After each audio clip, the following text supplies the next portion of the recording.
Hi there, Joan Kosmchuk, your seasonal color, style, and confidence coach, and I am back with part two on hair and choosing both a hairstyle and a hair color that goes with your seasonal type and your seasonal color palette. Now, in the first part, if you didn't see it, I was talking about tips on style and how, first of all, you want to approach things with your hairdresser, because obviously I am not a hairdresser. I'm not a expert hair colorist or hairstylist, but I can give you some tips, and I did in that first video on how to make sure that you and your hairstylist are communicating about your hair in a way that's going to be really productive and give you the results that you need. And then as well, I gave you tips on how to wear your hair, how to choose a style that goes with your personal style aesthetic, but also goes with your seasonal line of design. So if you missed that, check it out. That was my video before this one. Now in this video, I want to talk about a very popular topic, which is hair color. I probably get more questions about hair color than anything else after someone's had their seasonal colors done, because it's like, oh, now that I know that I'm a autumn or a spring or a winter or a summer, I want to know, what is the best hair color for me? Often people are not working with their natural hair color. They're maybe dyeing their hair, and so they want to know if they need a color correction now that they know what their style is. Or maybe they're thinking about coloring their hair, and so in this video, I want to answer some of those questions for you. Again, I am not a hair colorist, expert in that, so you're going to have to find yourself a really very professional and skilled person if you want to do color and you want the best result. But I can certainly give you some tips that are going to help you to make that decision. So one of the questions people have is, what color is the best color for me in my season or with this color palette? And of course, the number one answer to that question is your natural color. I really believe that. I colored my hair for years. I thought I was actually helping myself look better and look younger, but it turned out that when COVID came and I had to let my hair go to its natural color, that dark, dishwater blonde that I was trying to replicate, that was doing me absolutely no favors. It actually made me look older, not younger. And so I am going to encourage you, if you want the very best color for you, start with your natural color and work from there. But let's presume that you're really just want to have fun with hair color, or you just, for some reason, maybe the industry you're in, you cannot be gray. You'll be lose your job, or people will not pay attention to you or take you seriously if you have gray or graying or white hair. Or you just yourself are just not ready for that. And I understand that. I went over a decade feeling like I'm too young to go natural. So if that's you, then how do you decide what's the best color? Well, obviously, anything that would be close to your natural color would be a good place to start. I always recommend, if at all possible, do a combination of highlights and lowlights to just blend your color rather than going with a solid color, because a couple of reasons. Once you get to going with that solid color, you're going to have a lot of maintenance with the roots. That's a huge problem. But the other piece of it is that my hair color probably has like about 10, 15, maybe 20 colors, different colors in it, right? Catching the light and different lighting at different, times, depending on what I'm wearing, different colors will come out in my hair. I can bring out and draw out different colors in my hair, and all of us have that because we all have very differing colors in our hair.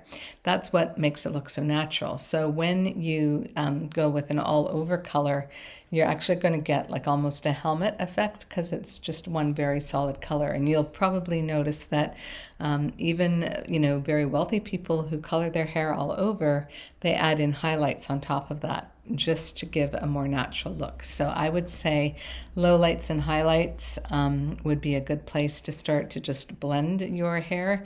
And then if you do go with an all-over color, still add in some of those highlights to just kind of give it a more natural look and feel. But supposing you want to go with a hair color that's totally the opposite of what you were born with or what you're currently have as a hair color. So, for example, I was born quite blonde, and then my hair changed over the years. At one point, it had a lot of red in it, and then it kind of became a dirty dishwasher water blonde. So, for me to go with blending highlights, it made sense for me to go back to what would happen naturally in the sun for me when I was younger, which is I'd get a lot of blonde highlights. And so I was able to put those in. I have a warm skin, warm blonde highlights. That felt very natural and looked very natural on me.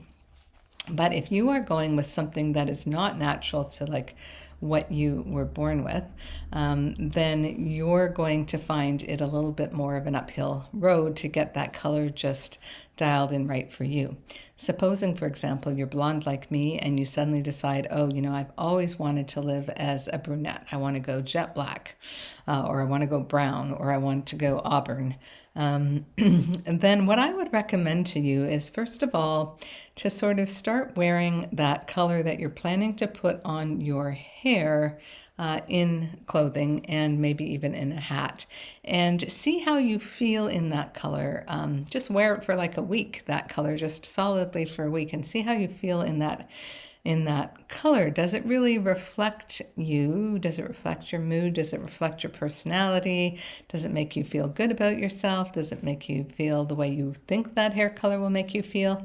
And then also see how other people interact to that color on you. Do they think you look great in that color, or do they think that color, they're asking you questions like, oh, you look kind of tired, or did you not sleep well? Things like that. Then you know that they're seeing maybe, the color is draining some color from your face. Think about a redhead. If you want to suddenly go with a red hair, look for that color of red that you're thinking about and buy something in it and wear it and see how does that go with your complexion and how do you feel in that color. Because when we wear our hair color, it's very grounding for us. And so if you're going to have your hair dyed, then you're going to want to wear that color in clothing. And you're also going to want to make sure that you look good in that color because it's not so easy to change it out so quickly. So that would be my advice. If you're dark hair and you want to go platinum blonde, put on something like this and see how does that look with your skin tone? How do you feel in that color? Is that color really flattering on you? So that's a really good test. And then, of course, the next step, if you think, yeah, I love this color, is to find out from your stylist whether or not they can match that color exactly, right? And what they're going to have to do to your hair in order to achieve that. So they're going to have to completely strip everything out of your hair in order to put that color in. How long is it going to last before you start to have roots? What will that cost you? You have to be every 2 weeks, 4 weeks, 6 weeks to keep up the roots. And then what if you fall out of love with that color? Are you prepared to go with a shortcut to kind of get rid of it? Are you prepared to color over that? And what would that entail if you want to eliminate that color? Or are you just prepared to live with sort of that growing out hair color? So there's lots of questions to ask yourself. Really put some thought into how you're going to handle this color, whether or not it's going to be flattering on you, but also whether or not you're prepared, if you change your mind about the color, to do what's required to get rid of and eliminate that color, and how long will that take and how much will it cost, and are you prepared for that as well? Because those are really important questions to ask yourself. If you are thinking just about, hey, I just want to add in some highlights and, maybe you have a cool brown hair and you're thinking about putting in some highlights. I just saw 2 people at brunch today, and one had put in I'm sure it started out on her cool brown hair as being a somewhat cool highlight, but whether it was the pigment in her hair itself, or whether it was the hard water when she shampoos, or just the way that particular color fades, I'm not sure. but her hair was really pulling brassy.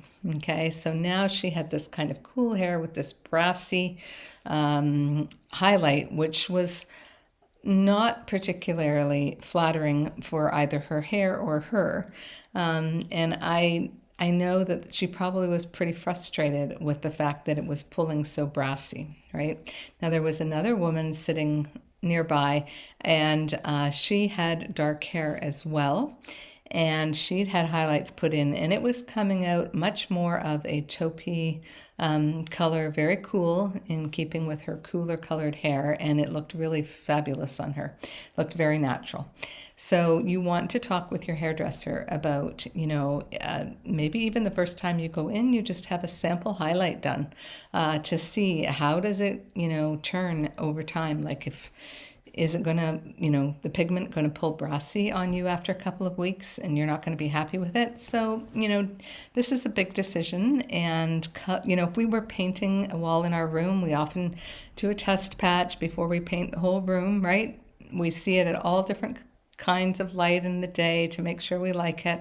So sometimes it's a good idea to just take a test drive on having a highlight put in a particular color so that both you and your hairdresser can see how your hair is going to react and what's going to be necessary to make it better. Because I have been in that place where I've gone with friends and family for adjustments to, kind of highlights or hair color that's gone wrong. We've had to go find another hairdresser who, spends a lot of time correcting that. And I've even had that experience myself. So I've learned from that, you just want to go slow and take it easy. Now, what if you want to put an actual color into your hair? It's like, say I wanted to have a stripe of purple or blue or orange or red, just because, I'm a fun-loving girl, I'm creative, and I want to just kind of jazz it up. So again, you can certainly put in a fake piece of hair in that color to just kind of test out and see, how do I like that look and how does it work for me? But that's not going to really tell you how that color is going to come out in your hair because it's obviously very unnatural. But again, it's, does that color fit in with the rest of your color palette? So if you're choosing a blue, can you choose a blue that aligns with your color palette, or a pink or a mauve or a red or an orange or whatever that color might be? Can you choose one that matches your color palette? Then you want to take your color palette in and ask your hairdresser if they can actually achieve this color in color. And if not, then you might want to do it as a fake so that, like just a little add-on where, they have more options on dyes with synthetic hair clips and things like that. So that's just something to consider, or do it underneath so that it kind of only just gets a glimpse. So if it's not quite on your, perfectly aligned with your color palette, it's going to just be close enough, right? So those are important things to consider. Now, of course, some of you are just going to say, hey, I want to have fun with my hair and I don't really care. That is fine. But for those of you who want to create visual harmony between yourself and your clothing and your hair, then you're going to want to make sure that you really put a lot of thought into any decisions about changing up your color. A pretty obvious one is if you are obviously a warm skinned person, warm complexion person, then you're going to be best to stick with a warmer hair tone. If you are a cool, skinned person, very visibly so, then you want a more cool hair color. And sometimes some of us are kind of neutral, especially as we age, or we have a mix of neutral and warm.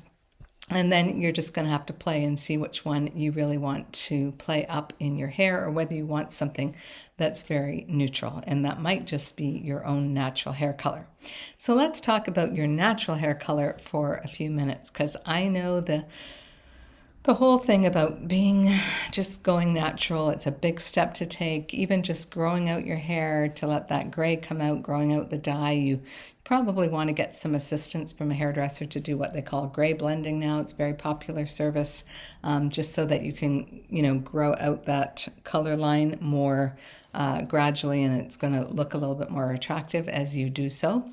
But the thing I want to talk to you about your natural hair color is that, people often stop me and say, oh, well, if my natural hair color was like yours, I'd go, gray tomorrow. And it's like, you might, but this was my natural hair color and I wasn't ready to make that leap. So it's not just about loving somebody else's, shade of gray. Maybe they've got gorgeous, beautiful, pure white hair or very silver gray, and you're like, oh, if my hair could be that color, then I'd go natural.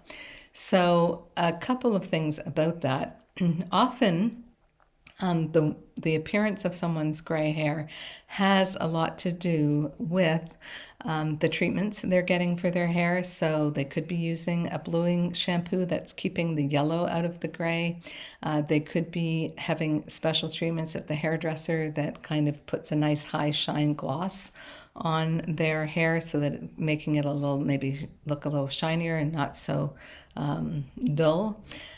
So there are treatments that you can have that can actually make the most of your natural hair color.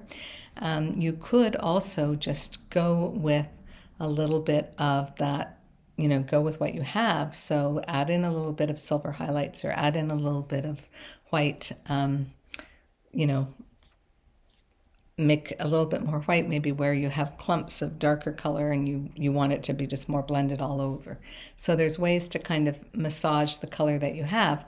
But the other thing is that often when our hair color changes, what we don't realize is that our hairstyle also really needs to change. So if you are concerned about not looking youthful enough, if you're saying, oh, I feel like it's going to make me look old, then a good first attempt, rather than jumping back into coloring your hair or starting to color your hair, a really good first attempt is to change your hairstyle to something that's more contemporary, something that's a little bit, maybe a bit more edgy or a little bit more fun, or maybe just making the most of your particular hair. If you've got curls and you kind of feel like you're going to be this old gray-haired lady with curls, maybe shaving, up the back and having just the curls on top would work for you to just kind of give you that lift.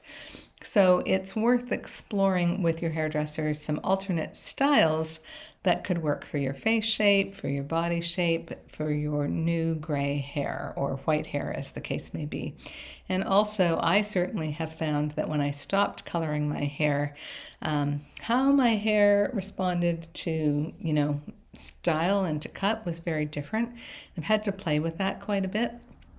So it's about learning, what products work better for your hair now that it doesn't have hair dye in it, or what styles will hold better for you without the added dye in the hair.